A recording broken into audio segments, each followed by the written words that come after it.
fête du travail pour bépp liggéeykat fête la donc fête la pour ñun ñu décider ren ne dafa am neneen nuñ koy féetee loolu nuñ ko doon tàmmee di féetee ren syndicat national des travailleurs de la santé dafa décider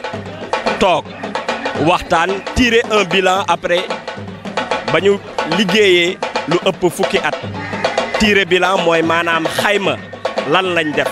li ñuy def lan lañ ci mën a jàpp ci lu baax lan lañ ci mën a jàpp ci loo xam ne nii war nañ koo mën a essayer améliorer donc loolu moo tax ren ñun ñu décider toog fii ci centre des œuvres universitaires de Dakar bi nga xam ne nii am nañ fi section syndicale bu am doole pour toog waxtaanee mbiru syndicat bi waxtaanee ci li ñu am waxtaanee ci li ñu jëm nan lañ war a fexe ba yokku koom-koomu travailleurs yi nan lañ war a fexe ba en tout cas lépp li nga xam ne ni mën na jëmale liggéeykat yi kanam ñu taxaw ci. Après 10 ans d'existence et de lutte, faire un peu le bilan de la dernière décennie qui a encore consacré en termes de lutte des acquis sociaux importants qui font que l'organisation syndicale, au vu de son fonctionnement, a atteint aujourd'hui sa vitesse de croisière en termes de développement, mais également en termes de mobilisation et d'engagement. La journée du travail, toujours dafay neex ci travailleur parce que soo liggéeyee ñu jox la benn jour mu nekk fête nga war ci gisee ak sa ay moromam yëpp wax ci say doléance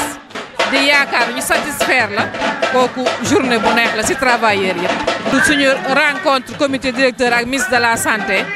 dégg naa am na ay avancement yu wóor yoo xam ne déjà loolu mooy objet débat bi tey. bisu première mai fête du travail la comme bés yëpp bon lin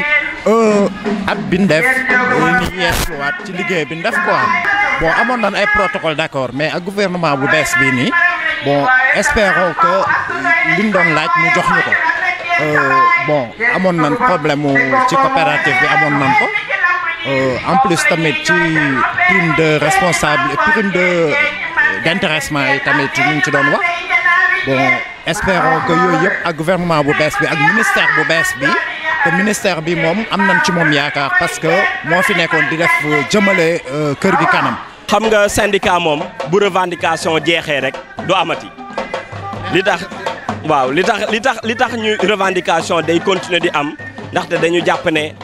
bés bu yàlla sàkk rek war nañoo mën a defaral liggéeykat bi lenn lu gën par rapport ci lu mu nekkoon donc revendication yi du ne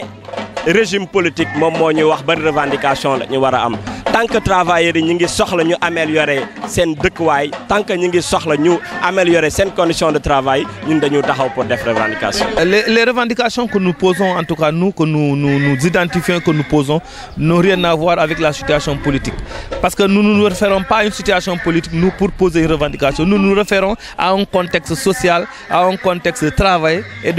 pour poser des revendications. Donc, qu'il soit le gouvernement sortant ou le nouveau gouvernement, ça n'influe pas dans notre manière de voir et de poser les problèmes. Donc, c'est pourquoi vous conviendrez avec moi qu'à toute situation nouvelle, il y a des questions nouvelles aussi. Donc, c'est peut-être ça, mais généralement, de manière globale, nos revendications n'ont rien à voir avec la situation politique, la nouvelle situation politique. Avec ce nouveau régime, est-ce que vous avez l'espoir que vous allez avoir des améliorations par rapport à vos revendications? Nous ne leur faisons pas un chèque en blanc, vous savez. Ils seront jugés aux actes. Nous n'avions pas de préjugés sur eux, ni un préjugé favorable, ni un préjugé défavorable. Donc nous les jugerons à l'acte. Et de ce point de vue, nous serons intransigeants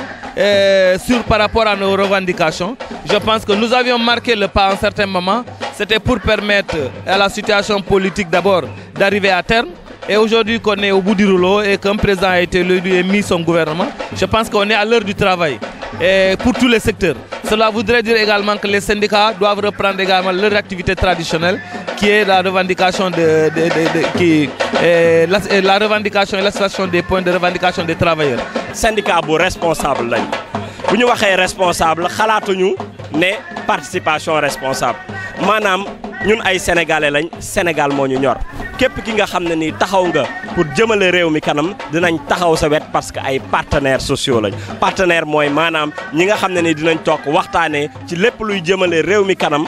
li nga xam ne ni ñun moo ñu soxal muy secteur de la santé képp ki nga xam ne ni taxaw nga pour développer ko dinañ ci ànd ak yow képp ku nekk ci safaan bi tamit di nga ñu gis sunu kanam. tey régime bu bees bi lan ngeen di xaar ci président. waaw du ñu ne régime bu bees bi moo gën bu fi nekkoon li nga xam ne ni ñun dinañ ko xayma mu ngi sunu kanam ñi ngi xaar ñoom li nga xam ne ni fekk nañ ko fi comme ay jafe-jafe pour liggéeykat secteur de la santé yi ñu régler ko.